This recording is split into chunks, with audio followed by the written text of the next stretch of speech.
নিজের পরিবারকে বাঁচাতে কথা নিজের তীক্ষ্ণ বুদ্ধির প্রয়োগ করলো। কথা দেখতে পেল যখন যে ওই অন্ধ মানুষটা অন্ধ নয়, কথা তখন তাকে ফলো করতে লাগলো। ব্যাস, কান টানতে সে মাথার হদিশ পেয়ে গেল। কোর্টে দাঁড়িয়ে বলে দিল যে গুহ ফার্মাসি যে নির্দোষ, তারা যে কিচ্ছু করেনি। 10 দিনের মধ্যে সে সেটা প্রমাণ করে দেবে।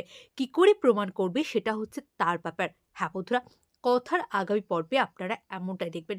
কথা প্রথমেই ডেট এক্সটেন্ড করার জন্য জজ সাহেবের কাছে অ্যাপিল করে।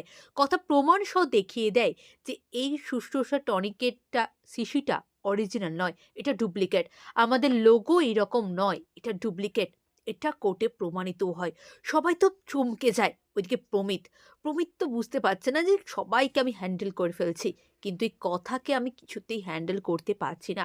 জজ সাহেবও দেখে যে সত্যি এই টনিকের শিশিটা মনে হচ্ছে নকল। তারপরেই জজ সাহেব সেটাকে পরীক্ষা করার জন্য পাঠায়। ওইদিকে কথা কিন্তু দেখতে পেয়েছিল যে যেই লোকটা অন্ধ হয়ে কোর্টে সাক্ষী দিচ্ছে সে কিন্তু আসলে অন্ধ নয়। তার মানে কথার কাছে পরিষ্কার যে কেউ একজন পেছন থেকে কলকাঠি নাড়ছে। কিন্তু কে নাড়ছে সেটা কথা জানে না।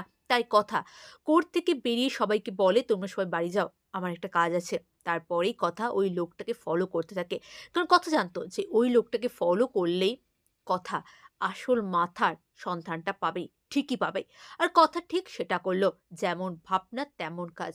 কথা ওই লোকটা, ওই অন্ধ লোকটাকে ফলো করতে লাগলো। সে যত এগোচ্ছে কথাও তত এগোচ্ছে। ব্যাস, তারপরে সে দেখতে পেল যে অন্ধ লোকটা একজনের থেকে টাকা নিচ্ছে।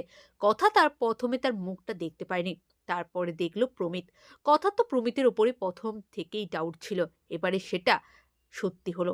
হ্যাঁ বন্ধুরা, কথা সিরিয়ালের আগামী পর্বে আপনারা এমনটাই দেখবেন। চ্যানেল নতুন হলে চ্যানেলটা সাবস্ক্রাইব করে দিন। অনেক ধন্যবাদ সকলকে ভিডিওটি দেখার জন্য। এইভাবে পাশে থাকবেন।